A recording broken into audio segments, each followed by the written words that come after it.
coming up on this episode of the Roundtable. When you open the Pandora's box of we can legislate anything now, we can subject even the most primal and foundational aspects of our existence to some kind of curious popular sovereignty where, if our sacred democracy says that, past age 75, you're going to be turned into a sort of nutrient paste for younger Americans, then by God, we will turn you into paste. It's our, the voters have spoken.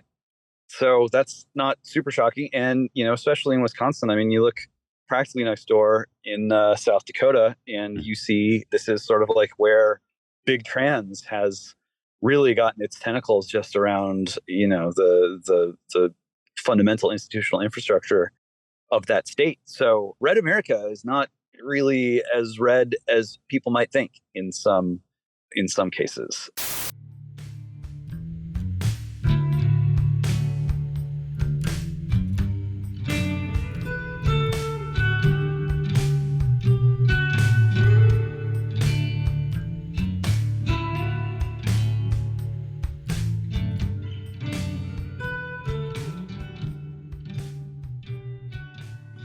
Hello, and welcome once again to The Roundtable, your weekly publishers and editors podcast here at The American Mind. I'm your host, Spencer Clavin, features editor of The American Mind and associate editor of the Claremont Review of Books.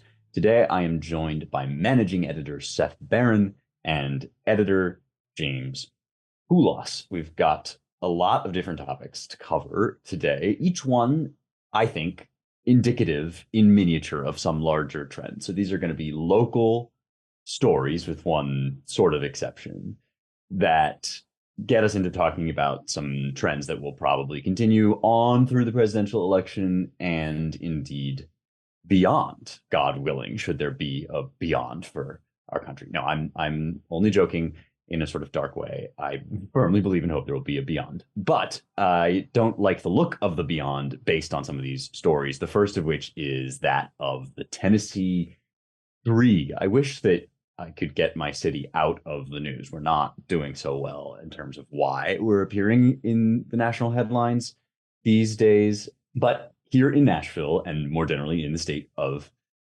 Tennessee, we've had a bit of a controversy over the expulsion of two members of the legislature, the state legislature. Their names are Justin Jones and Justin Pearson, and they are the Tennessee Three, not the Tennessee Two, because they were joined by Representative Gloria Johnson in a protest.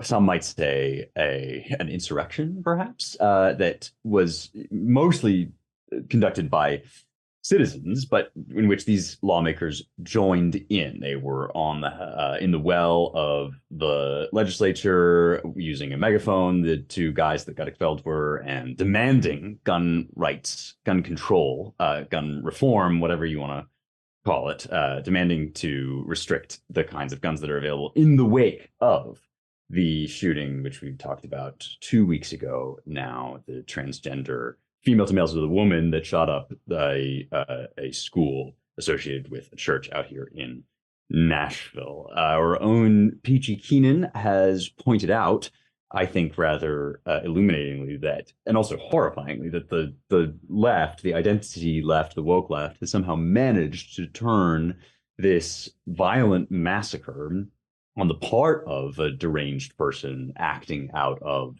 sort of wokest derived ideas. They've managed to turn this into a victory for the identity left, the radical left, in which they are somehow the victims, because this has now been morphed into, and with the complicity, of course, of the national news, has been morphed into a kind of civil rights disaster that the legislature would dare to expel these black and brown individuals. The woman that they did not expel is white.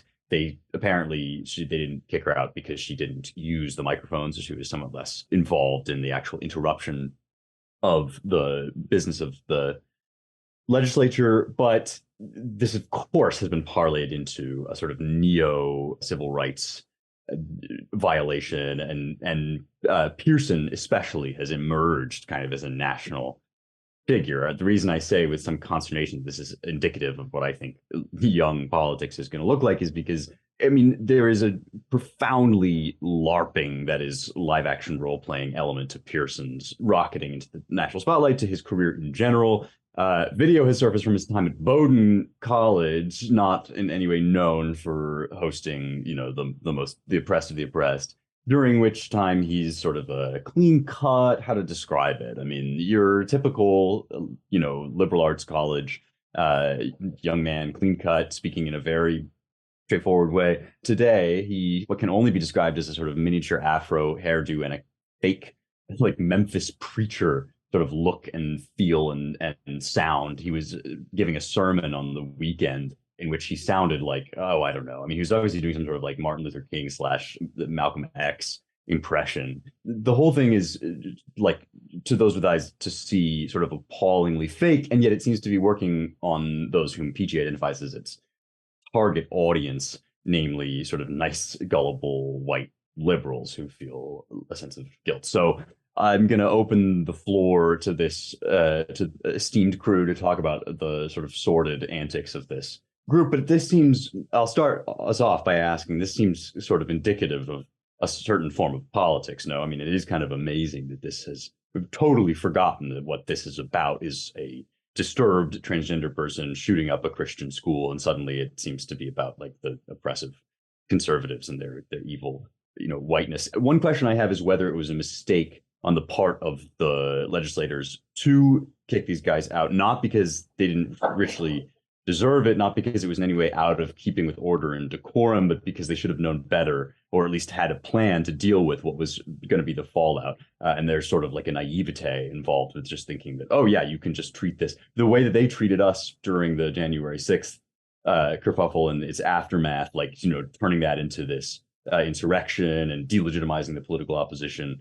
That's how we are going to treat them now, and just expecting that wouldn't be immediately absorbed into the Borg narrative. So I guess I wonder what you guys think about that. Like, was it a mistake to do this and not think that, and to think that there would be a kind of both sidesism that would obtain in the media? Well, no more than it was a mistake to imagine that the slaughter of the people at the school could merit any or justify any claim to, to anti-Christian sentiment. Right. Instead of it becoming a act of hate against transgender people, which it automatically did. I mean, don't forget, like, Kamala Harris flew down to Tennessee to meet with these legislators, not to have anything to do with the school or the shooting or any of that. She didn't meet with them. She just met with the maybe she. I don't. Did she? I don't think she did, actually. Just to meet with the legislators. And look, there's this big pretense that Jim Crow only ended a week ago, right? And we're still really mired in it. That it's still kind of going on. I mean, the whole LARPing of the civil rights era has, this isn't the first time we've seen it. I've been kind of fascinated ever since, like, Ferguson. And there's something between, it's like there's a collaboration between the protesters and the photographers. The protesters all want to pretend like they're Angela Davis, right, or, Huey or whoever, or some, so they all want to be iconic, and the photographers all want to take an iconic photo. So they all kind of arrange themselves thusly. The photographers use, either black and white film or whatever filters. The protesters stand around in kind of like dignified agitation. I mean, even this annual crossing of the bridge in Selma has taken on this weird,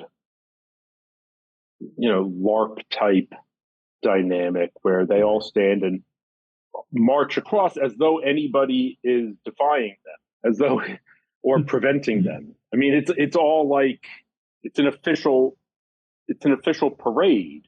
So what is the point of standing there as though you're about to get, and with this look on your face like you're about to get clubbed? I guess it's just political theater. Regarding yeah, it probably was a mistake on some level because it just plays into their hands. But everything's a mistake. They control the apparatus. They control the media apparatus. They control the dissemination of images, right, and the narrative. So it's not like there's any way to proceed that isn't going to like suit them. So, and I have more to say about this later when we get onto the next topic, but I'm not sure that you can second guess your way out of this problem. Yeah. Well, certainly having some sort of confidence, being ready for this onslaught and being ready also to meet it with confidence. I should mention in that context that both of these guys have now been reinstated. The Metro Council voted, for instance, to put Jones, I think, back in sort of interim capacity until the special election. So they've basically been reinstated as their own replacements, which should have been predictable anyway. I would go so far as to say that what is really malevolent here and despicable is the way that the folks you described, Seth, are in control of the way that religion is used and abused in American political life. Civil rights as a movement only ever got anywhere because of Christianity and because of the genuine belief, spiritual conviction among sufficient numbers of Black and white Americans that Christianity in American life demanded an end to invidious racial segregation. The speed with which that consensus and that coalition was undermined and perverted by the partisan left is staggering. And what is happening now is a bitter reminder of how quickly we went from the civil rights era posture to one in which, well, really Christianity is just kind of a flavor, one of many flavors of social justice. Social justice is the real umbrella category. And really, honestly, Christians, you should feel lucky that we are including you in this coalition because of your, millennia of social injustice and, frankly, your ridiculous beliefs. And in fact, you should be grateful. You should be bowing and scraping before our new civil religion because, by rights, you should really just pass away on this planet and be replaced. And we're allowing you to hang around. Yet, nevertheless, we're going to still just activate the trappings and the tropes and the moral gravity of public-facing Christianity whenever we want, whenever it suits us. And ultimately, it's all going to be fed into the out-and-out establishment of a new religion as the official state religion of the United States of America in flagrant contravention of the First Amendment. And in fact, that religion is going to be increasingly and nakedly so hostile to Christianity, to the point where Christian children are massacred and the manifesto of the mass murderer is suppressed entirely. Who's going out into the state legislatures with a megaphone in their hand calling for the release of the manifesto? It's being erased, as are the lives of those murdered children, as is the truth about the history of Christianity in American public life. And so who's going to stand up for it? And who even knows how to do that at this point? Christians are divided. They're frightened. They're victims of guilt tripping. They are inarticulate. They just want the bad feeling to go away. Well, it's not going away. Christians are going to go away faster than the bad feelings at this rate. And, we can identify these problems. We can call for change, but it takes individual human beings. It takes people willing to stick their necks out just a little bit. Even a tiny bit is infinitely more than zero. And if you are a Christian and you have some stake in public life, you cannot seek refuge in the calculus of the politics of symbolism and appearance. You have to be willing to take a hit. You have to be willing to take some pain. You have to be willing to risk reprisal simply for bearing witness to the truth. And if no one's willing to do that, including public officials, then we're just going to see more of the same. Why wouldn't we? Without any kind of backstop, without anyone willing to take the hit, they're just going to continue to get rolled. It's the sad truth, but low has it ever been. Yeah, it just so happens that I have on my desk at the moment this book by Michael Walzer, sort of at this point, like old New Left guy, the co-editor at one point of Dissent magazine, and his book is called The Struggle for a Decent Politics on Liberal as an Adjective, and it's not to scoop the review that I'm gonna write about it. It's basically on liberal as an adjective, meaning my friends who are nice and we're the good guys, so we get to do whatever. There's mostly this book is kind of a nonsense or nothing, but it does have some revealing passages, and one passage that you just made me think of, James, which I will now read. Martin Luther King Jr.'s invocation of the biblical line that describes all human beings as created in the image of God seemed to work well in our democratic politics. I have never heard committed atheists objecting, but when I repeat it, I also extend it. All human beings are created in the image of God, whether or not God exists. No, no, actually. I mean, as you say rightly, James, the claim to the abolition of slavery, the claim to the end of segregation, the end of Jim Crow, those were founded very specifically on a particular metaphysical theological claim, which, not coincidentally, is the same theological claim that this country was created based on, that all men are created equal and endowed by their creator with certain inalienable rights. And these are non-negotiables. They're not, because of those rights, in part, you don't have to personally believe them. The government's not going to reach into your brain and make you believe them, but they come from somewhere. And if you go outside the remit of those theological convictions, there's no guarantee that you're going to just end up being nice, tolerant, and friendly and liberal simply because, you're such a nice, tolerant, friendly guy and these common sense things just fall out of the sky. Like, we all know it doesn't work that way. It's never worked that way. It doesn't work that way now, as a movement which claims to be tolerant, claims to be liberal, claims to be forward thinking, increasingly indulges in the most primitive, atavistic, backward senses, ideas about tribalism and blood guilt. I mean, all the old mistakes about the soul and politics and people, flagrantly on display. And Christian erasure, God erasure of the kind that you're describing is, fittingly enough, given the sort of liturgical season we've just been through, Christian erasure, God erasure is the central sort of disease of our politics. And yeah, I mean, like the way in which we talked about this right in the aftermath of the shooting, but it even got, I think, worse after we talked about it. The way in which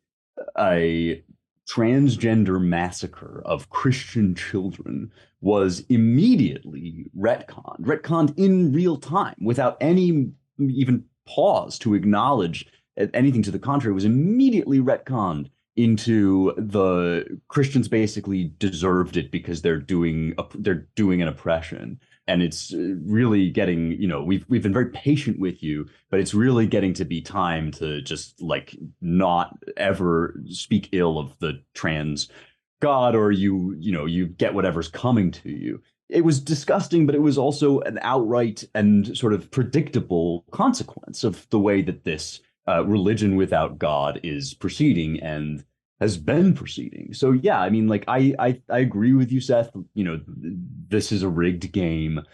Whatever you do, it like they're going to turn it into you're the bad guy and you lose and we win, because that's how it works. They're not interested in dialogue and interested in tolerance, debate, whatever. But it does sort of follow from that, I think, that you have to simply be as forthright about it as you possibly can, and say no, we're like not standing for this, and also you're a sham, and your sort of black preacher act is ludicrous, and it's not the Jim Crow era anymore, and those claims are preposterous, and conservatives increasingly, I think, need to be like way more willing to just like laugh in the face of that stuff, as opposed to kind of like getting caught with their pants down, which they seem to have done again here. Let me just push it a little further then. Okay, let's talk about like interracial violence, which when it happens in one direction feeds into a narrative. Like, when a white person kills a black person, let's just pretend that the whole country is only blacks and whites.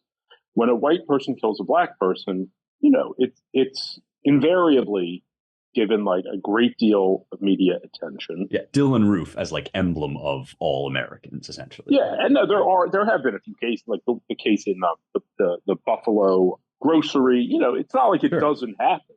Sure. But when it goes the other way, which statistically is much more common, that whites, in terms of interracial violence, whites are much more, especially as a proportion, much more frequently the victim of black perpetrators than it going the other way. It's not so much that anyone says, well, the whites had it coming, but it just doesn't exist. It's just not, it doesn't matter. It's not significant. It doesn't register as a significant crime. So I guess it's kind of, it seems like it's sort of parallel to what we were just talking about, in that, well, it basically, certain crimes matter and certain crimes don't. And if a transgender person kills Christians, or if a Muslim, commits an act of terror, what's the first thing we hear about is the front lash. Let's make sure that we all understand that this doesn't mean anything. This is only the individual, and we have to make sure that there's no blowback. That becomes the narrative. Like, let's make sure there's no blowback. I guess that's the key difference. Maybe it's not worth extending this argument, but it seems relevant. Yeah. Oh, absolutely. It all kind of boils down to what gets to count as significant and emblematic. What's an exception and what proves the rule? This.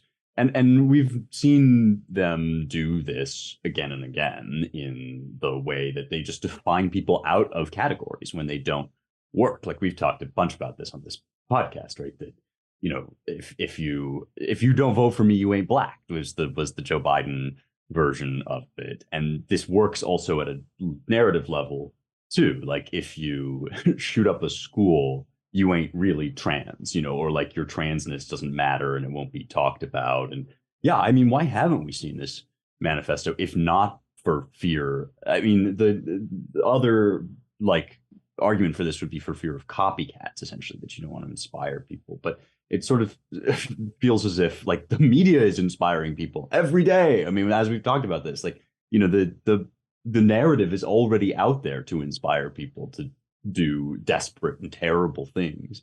And right, there's I think we're still, to a certain extent, conservatives are still looking for a nice, risk-free and reasonable way out of this that's going to make us sort of, that all reasonable people are going to be like, oh yeah, like I see the conservative point. I sort of disagree on some cases, but maybe we can reach a compromise. Like, that's not what this is about. And the more people realize, like, you're going to get called nasty names, you're going to get portrayed as literally Hitler, you're going to be villainized, like, that's baked into the cake at this point. So you should be planning for that. You should have a plan in place to deal with that and be, however many steps ahead of that effort, which is inevitably now going to come. So disappointed in the conservatives out here, I guess, and don't think that this is going to go away. This mode of politics is very much kind of baked in now. And certainly anybody that's running for national office is going to have to think about, like, yeah, you're going to be lied about, you're going to be slandered, you're going to be painted as worse than Trump, which is worse than Hitler. And you've got to figure out a way to like not only let it roll off your back and ignore it, but also to counteract it, countermand it. Okay, there's another one to talk about here, unless James, it looked like you might have something you wanted to jump in and say. Well, there's always more to say, as you know. But just one thing. I mean, you know, when we're trying to just get our arms around what post-Christianity in America looks like, social justice is so powerful because it makes a sort of God of justice. And there has been in the history of Western Christianity a distinct tendency to view God's justice as kind of the most powerful thing about God, the most characteristically divine quality of the divine, and a sort of spiritual obsession that I think has gone along with it concerning, you know, how do we propitiate the wrath of God?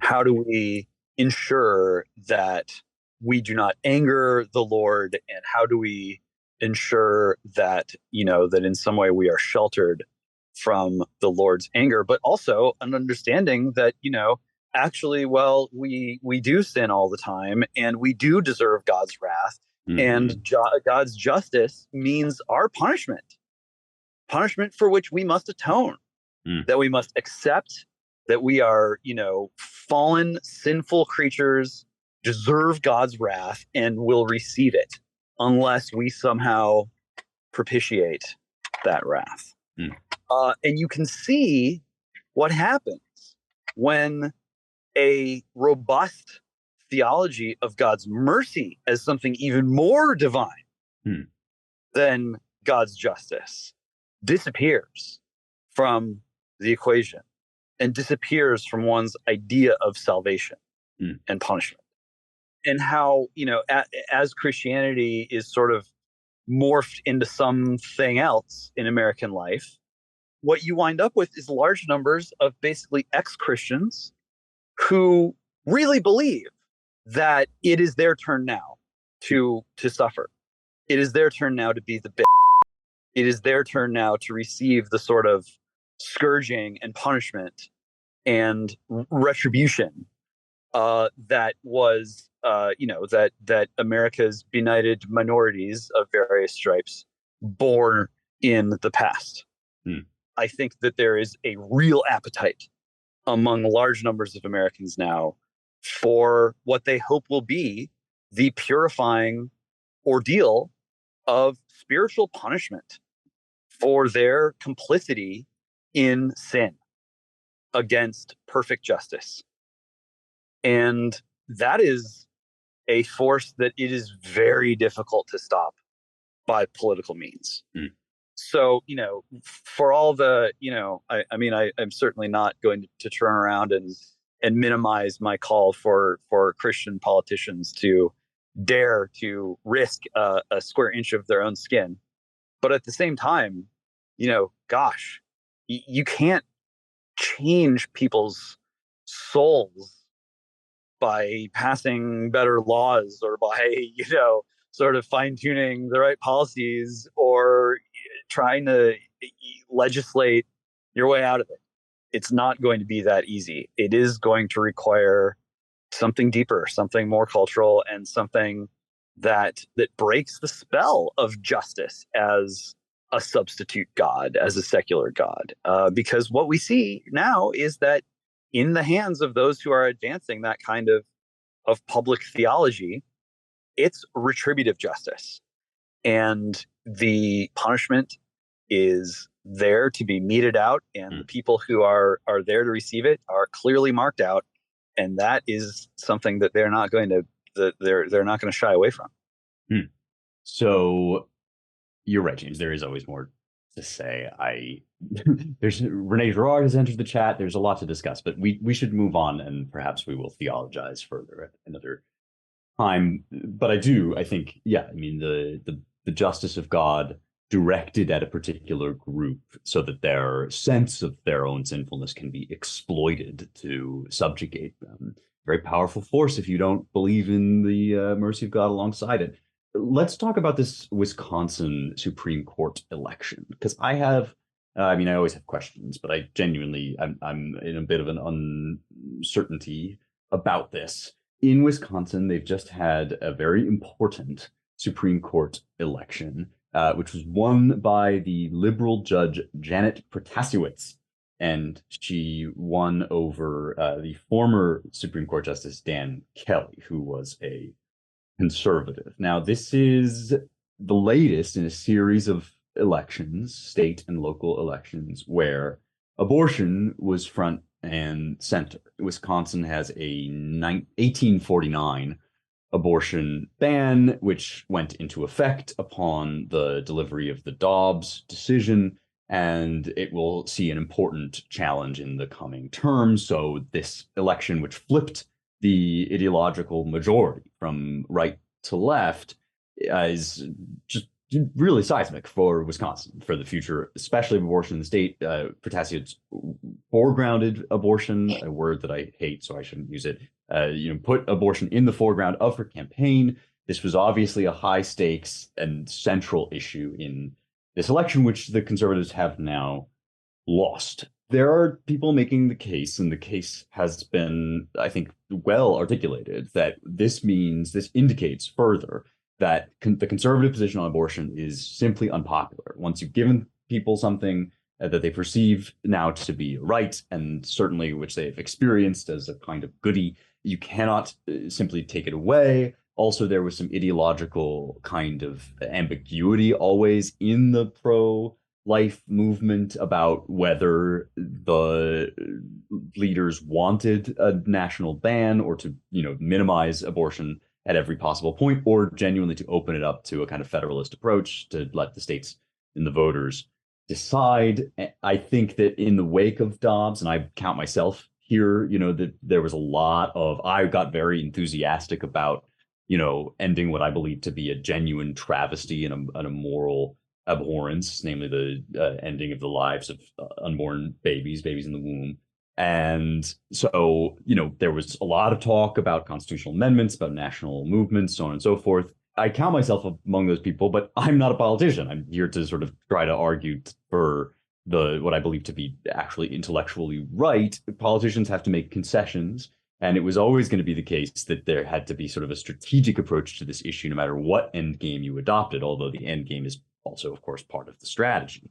Republicans, in true to form, sort of building off of our last discussion, did not find themselves prepared with a well thought out and national and local coordinated strategy on this issue, but were backed into a lot of very unpopular statements in the weeks and months after Dobbs was handed down. Now it seems as if their position remains sort of unpopular, even if morally right. And so there's, for me, a genuine quandary, conundrum, compounded by what Seth said, which is like, maybe there's just heads you win, tails I lose, right? Maybe there's just no good way out of this, and the left's going to make rhetorical hay out of it. So we ought to just argue for what we believe, and we ought to do so in a more kind of forceful and rhetorically smart way. I don't know what to make of all of this. I'm certainly not happy about this Supreme Court result in Wisconsin, and I would like to know your guys' thoughts about strategy when it comes to something so rhetoric, something so emotionally and morally urgent as abortion, which is very difficult, hard for people like me who believe in this stuff with real passion, hard to accept any sort of compromise, and yet it seems like that might be the only way forward. Yeah, I mean, well, this is what I meant in the last discussion, talking about, okay, well, should they have kicked those guys out of the Tennessee House for, breaking all the rules of decorum and tradition? Well, yeah, I guess they should have, if you want to be principled. I mean, conservatives like to be principled. Supposedly, we're not just all about power. Getting rid of abortion has been the number one, principled perspective of conservatives for 50 years or whatever. So, I guess, you pays your money and you takes your choice. And this is what conservatives wanted. And I guess we've got to deal with it. Yeah, it's not. It clearly, it's not. It's not just not a popular position. It's enough to get people out to vote. We saw that in the last couple of elections. You know, I guess we've just got to deal with it. I mean, this is what we wanted. So what do we get? Who's how do you legitimately complain about it? I mean, you won, and now you've got to deal with the backlash of it. You know, as far as compromise goes, I mean, I think pro-life people see it as a compromise that it's still legal anywhere in the country, right? Right. But I don't know exactly. I think the idea that we're now going to press forward with a constitutional amendment banning abortion, like that doesn't really seem like I don't see that happening. I don't know. I mean, maybe this is going to destroy the Republican Party, but I mean, what matters more then? Babies' lives or electoral success? Of course, if they roll it back everywhere, then I guess it's a real Pyrrhic victory. I don't know. I don't have like any kind of like strong sense of what we can do. Maybe it doesn't seem like the pro-choice Republican position is going to win a lot of primaries anytime soon. I mean, it's the pro-life position that has the upper hand within the party, certainly. You're not going to see like a Christine Todd Whitman type becoming the Republican nominee. So I don't know. I mean, it seems like, well, you can either be principled, you can either win or you can keep your principles, I guess. So that's the choice. Here I thought that America runs on Duncan when in fact it runs on dead babies. Quite remarkable. No, I mean, look, it's in some ways it's only to be expected when you like open the Pandora's box of like, we can legislate anything now. We can subject even the most primal and foundational aspects of our existence to some kind of like curious popular sovereignty where, well, if our sacred democracy says that, past age 75, you're going to be turned into a sort of nutrient paste for younger Americans, then by God, we will turn you into paste. It's our, the voters have spoken.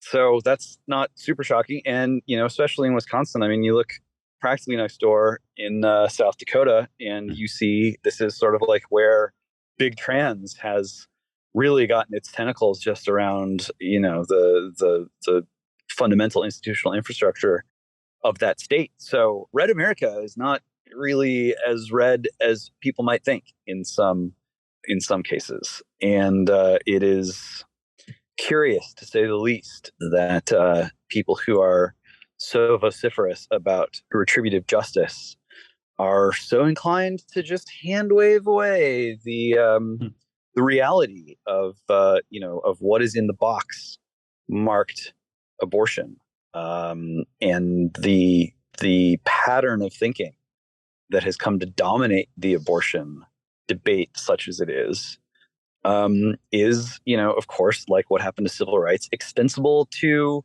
any bizarre mutation that we can come up with. Oh, well, it's between the patient and the doctor, just like, whether or not to shoot your 5-year-old full of hormone blockers or whatever. That's a medical decision. We got to stay out of that. This desire to just turn like stark realities into this kind of mystifying soup of feelings, and this desire to like legally codify your feelings with some kind of like almost a personhood of their own, a personhood that seems to have increasingly more legal standing than human beings, human bodies. People like to talk about bodies as if they're distinct from human beings. Well, here's a big slush pile of little bodies, the cognitive dissonance is immense. But this kind of therapeutic sensibility of my feelings are more real than our given human reality. No end in sight. It's gonna be a fight, and in some ways, we should not be surprised that it is that kind of fight, because conflicts that reach down that deep into the fundaments of our existence are going to involve protracted conflict. Yeah, in the wake of that call to put a pause on AI that we talked about a couple weeks ago, somebody wrote an op-ed, that's not even nearly enough, because our artificial intelligence represents not just an existential threat to humanity, but almost a certainty of our annihilation if it reaches a certain level of autonomy. Because, for instance, and this guy gave this example, what if it decided that the amount of aluminum in your body were better used, more efficiently repurposed for paper clips, and then you just would be basically broken down into your constituent parts and used for paper clips, used for electricity, used for whatever. And I thought, I wonder why we might worry that our machines would look at us that way. Maybe it's because we already look at ourselves that way. Maybe it's because we've been trained rhetorically, drip by slow drip, to regard humanity that way, so that we can have this ostensible convenience of executing the silent and the weak for our own benefit. It's like satanic rhetoric is gonna have its consequences. And so it does seem to me as if, like, the reason that everybody's so on edge about how our machines might regard us is because of how we already regard ourselves, and how we know somewhere in the backs of our minds, no matter how eloquently or not we may wave it away, no matter how vociferously, angrily we may deny it, we know what the real implication of this abortion philosophy is. If the baby in the womb is just a clump of cell, you and I are just very complicated clumps of cells. And this stuff is coming down the pike. I mean, another book that's on my desk right now about the quote unquote superhuman future has a whole passage in it about liberal eugenics, right? It's nice and kind if we allow parents and doctors to work out together what sorts of traits they want to select for and against. And isn't it a shame? I'm not exaggerating the argument of this book. Isn't it a shame that the Nazis and Hitler gave eugenics such a bad name? Because really, it wasn't technologically possible at that point, and they went into all sorts of bad regions, like bad racism. But we have the capacity and the moral stature to do good eugenics now. So all of this stuff is, like, as far as I'm concerned, worth opposing, unto the last, like in extremis. It's not going away. It's not worth toying with. It's nuclear waste level dangerous to talk about people this way. And we ought to be firmly repudiating the logic of abortion as firmly, as thoroughly as we can, because it is the logic of mass slaughter. They're one and the same. Abortion is mass slaughter, and therefore the logic that defends it is logic which will defend mass slaughter in a million other domains. So that I'm completely certain. That's clear in my mind, and I've become more convinced over time by the pro-life movement that there's no real compromise with this as an ideology. It still, to me, is not immediately apparent what the political route to executing on that ideology in America is. I mean, I feel passionately with people on Twitter who will say things like, look at this dismembered fetus and tell me that this is worth your red map. So basically, look, you're going to lose a couple elections. Like, isn't that worth it when the moral case here is so strong and obvious? And I take that point. I also, though, think precisely because the moral case is so strong and obvious, and precisely because abortion is such a horror, and the logic that supports it is so satanic, I want to think very carefully about what's going to get us most realistically to no abortions. And it doesn't seem like losing elections everywhere is actually, losing elections for Republicans isn't actually the way to get to a place where we might even think or talk about a constitutional convention, a national law, a whatever. Because like I think the moral case is there for a constitutional amendment. I really do. But the way that you do constitutional amendments is you have, you convene the states, right? And you have to kind of work your way through federalism, even if your end goal, as my end goal is, like, outlawing abortion because it's wrong and you shouldn't do it and it's murder, right? It's killing a person. So I guess my feeling about these elections is like they reveal that Roe did its nasty work. It did install in the minds of certain people a conviction that there was an entitlement to to killing people if they got in the way and if they were small and weak and silent enough. And if you want to continue living in a democratic republic, which I know is like still is increasingly an unpopular idea, and it's looking less and less feasible to a lot of people. But if you want to continue living that democratic republic, like you're going to have to work your way back away from the condition that created in the populace, which is a condition of real moral turpitude and degradation. And you're going to have to. It's going to take just as long as it took to install this idea in people's minds. It's going to take a while to uninstall it, and you're probably not going to be best able to do that by adopting a maximalist position as a politician. Guys like me who talk for a living, who are in charge of trying to work out what our goals should be, what our ideals, our attitudes, our ideas, like we can sit here and say all of this all the time. It might not always be the best strategy in every election to say, like, I'm a maximalist. I think that we should have ultimately have a constitutional amendment to end this thing. That just as a matter of prudence. I hate it. It's a bitter pill to swallow, but it does seem to be the case. Speaking of politicians and smarmy dodges and dishonesty, which I suppose is what I have just proposed in some limited capacity. But what is part of the name of the game, and somebody who's very, very good at it, I have to hand it to him. I mean, this is one of these areas where it's like the left is so good at these dodges and evasions because they don't care about the truth. We have to care about the truth, but also, be what is it? Virtuous as doves, but sly as serpents. Somebody who is simply sly as a serpent, or perhaps a lizard, is Gavin Newsom, the lizard man, who is making a little tour of the country. And he's abandoned his Californian post, right? The governor of California is now traveling around the country to do what exactly? I mean, they certainly going to some pointed locations, talking all about how red states are evil and wrong, and all these nasty bans on transgenderism and so forth, making a lot of media appearances, MSNBC, so on and so forth. And I don't know, the alien observer dropped into the middle of this whole news cycle, looking from a 1,000-foot distance, would certainly say this looks like somebody with presidential ambitions.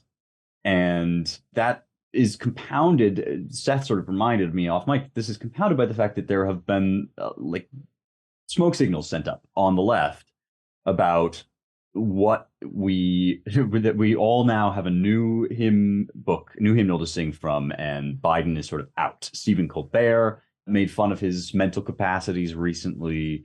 This idea that maybe now we're kind of going to move toward, we have always hated Biden and only wanted him for one term, or maybe it's a longer game than that, 2028 or whatever. But it sure looks as if the policies that made California and Californian cities into a hellscape could soon be coming to a national election near you. What do you guys think?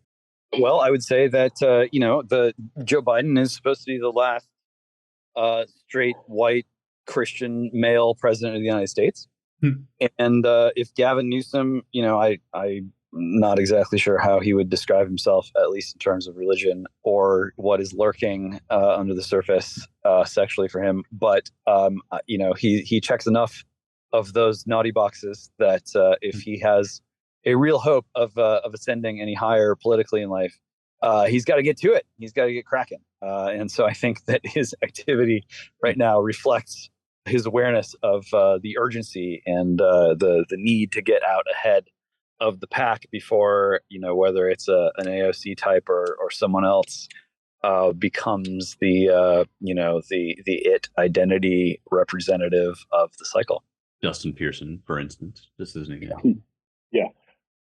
Is there really? But the thing is, I'm not so sure. Is there really much hope for anyone else? I mean, don't you think? I mean, we are deep into what should be campaign season already. Yeah.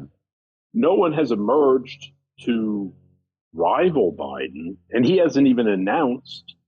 I kind of think maybe they're keeping it on ice so they can move Biden out late in the year and then simply crown whoever they've decided. I mean, sort of the way they did with Biden. Mm. You know, I think it's very interesting that Biden became the nominee after winning the South Carolina primary. You know, like who cares? But they decided that that was the one. Mm-hmm. And then they recently made South Carolina the first primary. So I guess this is part of the Democrat strategy, you know, and I guess because it's a heavily black state, or the Democrat, I imagine the Democrat vote in South Carolina has got to be at least 50% black, if not more. So they've just decided that whoever South Carolina blacks like is the appropriate candidate for presidency. But it also seems like it's the kind of state where you can sort of manipulate. I mean, you can manipulate who's going to be the person. I don't know. I keep thinking that they're going to maybe try to stick Kamala Harris in. But, I mean, look, Gavin Newsom is where the money's at. He's the San Francisco guy. I mean, that's essentially the breathing center of Democrat money politics at this point. It just seems very funny to me. I don't know if you saw the clip of him clapping along and singing to He's Got the Whole World in His Hands at the New College of Florida. Yeah. Look, he's so oleaginous and so unctuous and repulsive that it almost seems like he has to be the nominee. Yeah, that's the part I don't know about with the slimy lizard, whatever, is like, does he look that way only to us? Like, Matt Peterson has this thing about Gap. He basically has big dad energy, that he feels like the guy that's gonna, pull over the car unless you all quiet down. And maybe there's something to that. Like, there's people look so different when they're your guy versus when they're the other guy, that maybe on the left he has a certain appeal, handsome charm or whatever, though I threw up a little bit in my mouth when I said that. I mean,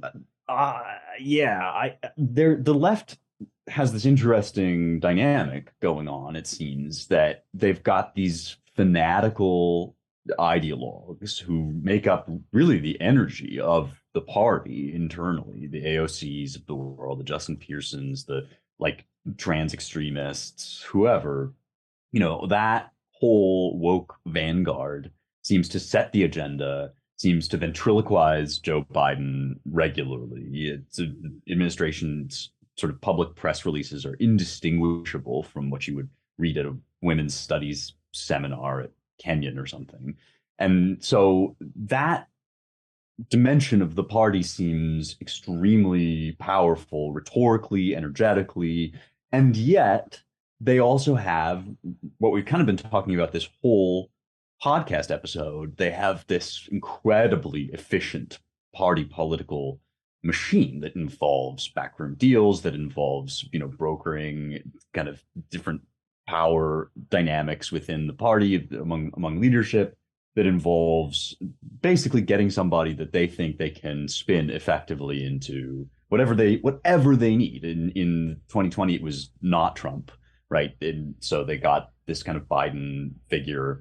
And I think a big part of this is the intersectional game of playing the various woke factions off against one another so that they can be convinced that they need a nice, sort of respectable, degenerate Biden or Newsom person to be their front man, and then they can kind of work the strings from the background. That this was, the great champion of this in the legislature is Nancy Pelosi. She really knows how to do this, I think, but that's not going to last forever. And maybe, Seth, you're right. Like, maybe there's some longer term game here. I also it wouldn't shock me if this were really long term. Like Biden will be our guy this time, and then Newsom, we'll have Newsom on deck if we need him, and maybe not. Or if I think he's probably got ambitions, though. Don't you think? Oh, absolutely. Yeah. I feel like the Democrats, for the left wing of the Democrat Party, every candidate they put up is a compromise candidate. Yeah. But they don't care. I mean, that's the way it works. As long as, look, Biden came in, nobody was like, oh, Biden's going to be the candidate of trans equity. But, he's willing to say whatever and go along with whatever. He doesn't care. You think Gavin Newsom is going to care, like what kinds of stuff goes on, like at that level? Right. In terms of staffing of the Department of Defense or whatever. No, it's the new neoliberal consensus, which is, we keep the banks happy, we keep everything going the way it is, we keep offshoring or onshoring, whatever, however we have to do it, and as far as the HR department, he let them. There's the idea that men control the world and women control society. Well, we'll let Jamie Dimon run the economy, and we'll let HR run the rest of the country. And that's kind of the balance that they strike. And Gavin Newsom, he's perfect for that. He's been the governor of California, for God's sake. What better person to run the new America than the governor of California? I mean, isn't that what they always, that's what they always say about California. California is just America, like 10 years ahead. God help us. Yeah. Well, this was Mike Anton's whole thing. He wrote that book, The Stakes, and that begins with this extended argument. But it's potentially, I hate to sound a note of optimism, but it's potentially easier to run against the man who has governed a state into the ground, into the ocean, essentially. But all that depends on all the other stuff we've been talking about, like Republicans being bold about it, and calling a spade, and being more politically savvy, having more strategic acumen. All of which, remains to be seen. I mean, we're kind of also a shambles this late in the game, as we've been discussing. Indeed. The Trump Don stuff. But we're going to talk more about Don Ron on the site in days to come. So wouldn't it be interesting, though, Spencer, if Donald Trump and Gavin Newsom run against each other, in which case Trump's daughter-in-law, or virtually daughter-in-law, will be Gavin Newsom's ex-wife? I mean, talk about uniparty victory. That'll feel. I know, really right? Oligarchy hours. It's so perverse. I mean, it's like, think about like Thanksgiving and that thing. Whatever. Pillow talk. It all doesn't bear considering, perhaps. But yeah, no, it's really interesting. I think the most likely. Well, I shouldn't make predictions. I was going to say the most likely outcome is still like a sort of a Biden daughtering to the Trump into the ring. A rematch? Trump, but yeah, it's going to be a rematch. Yeah, I don't know. I mean, that's not my ideal scenario, but if I had to read the tea leaves now, but I'm famously bad at reading tea leaves, and I'm also on record as arguing that predictions are garbage and worth nothing. So I shouldn't even talk about it. But I don't know. If you had to make a garbage prediction that's worth nothing, Seth, what would you say based on right now? What's the lineup going to be 2024? Or 2024. On the Democrat side, either Kamala Harris, Joe Biden, or Gavin Newsom, and on the Republican side, either Donald Trump or Ron DeSantis. I have no idea, and I'm not the guy to start making predictions. I know. The only thing I predict is that next week's podcast will be just as good as this one. Well, whether that's an encouraging prospect or a depressing thought, I will leave it to our listeners to decide. Excellent. In that case, let us encourage them to, in the meantime, read the damn site. We, at the end of every show, mention our favorite or one of our favorite pieces from the past week that we think people should go check out.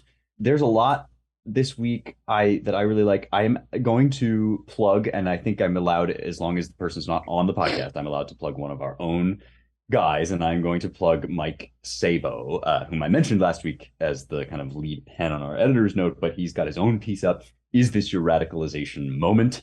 And I think it is a very insightful piece about a certain kind of event that makes people realize not just like, oh, I'm a conservative, or oh, I used to be a Democrat and now I'm something else, but more the sense of like, oh, I already was a conservative, or even if I wasn't, now I realize the full extent of how corrupt these bastards are. And that's kind of the piece begins with a number of examples of moments that people might have that have turned people on in this way, and then argues that if you haven't already been radicalized, then the shooting and the fallout from it in Nashville should be your radicalization moment. So it's called Is This Your Radicalization Moment by Mike Sabo, our assistant editor. It's on AmericanMind.org. Seth, what's yours? Yes, indeed, that was a great piece. My choice is a piece we published yesterday by a new writer, John Klein, who's an attorney. It's called Forever on Edge. He does for the ADL, the Anti-Defamation League, what has been done, quite beautifully elsewhere about the SPLC, which is to show why it's a huge grift and a con, why the ADL demands the creation of anti-Semitism and welcomes more and more anti-Semitism in order to justify its own prodigious fundraising and its existence, that it in fact is not serving the interests of American Jewry or the American people at all, and that, to a certain extent, it's, it exists to promote Israel, which is fine. I'm pro-Israel, but that the ADL is essentially a pretty bad organization, and it functions largely as a wing of the Democrat Party. So read the piece. Very good. Yeah. Forever on Edge. Yeah, I like those pieces that kind of give you chapter and verse on something you maybe had an intuition of, but now like all the facts and figures and data are in one place, and that this piece does that really nicely. It's like we all kind of have a sense that these orgs like ADL, ACLU, and so forth don't stand for what they used to, if they ever did. It's nice to have somebody lay it out who really knows the lay of the land. And with that, we actually we kicked James off the podcast. He was just too based even for us. We couldn't stand it. So we'll let him tell us next week. No, he'll be back next week to tell us his favorite piece on the site. But you should go check us out at AmericanMind.org. Thank you in the meantime for listening to the Roundtable. We have other websites as well. We have ClaremontReviewOfBooks.com, where you can read CRB, our sister publication. I don't know if we're their sister publication or they're ours or both. I guess it's a reciprocal relationship. But go to ClaremontReviewBooks.org, check out Claremont.org, and if you would like to donate in support of our work, you can go to Claremont.org/donate. And there's a little spot in the notes where you can mention, if you want, that you're donating to support Roundtable specifically. We can shout you out on the show. I'm going to give a shout out, an anonymous shout out to the person that wrote in about thanking me for the hosting duties, which I do, of course, out of the goodness of my heart, but that was very sweet. So I'm going to give an anonymous shout out to that person. Thank you for your donation. We really appreciate it. I don't think that he or she wished to be named, so I won't, but I will say thank you. And if you want to be named, you certainly can. If you don't want to be named, you can be not named. Whatever way you like to do it, we just always very much appreciate your support. You can check out also our DC-based Center for the American Way of Life at dc.claremont.org. Don't forget to rate, review, share, and subscribe wherever you get your podcasts. That's the number one thing you can do to help grow the show and its audience. Give us 5 stars, please, or keep your bad opinions to yourself. And we want to thank, as always, our production crew, Jake Gannon and Blaze Ebner. And thank you all for listening. Talk to you next week.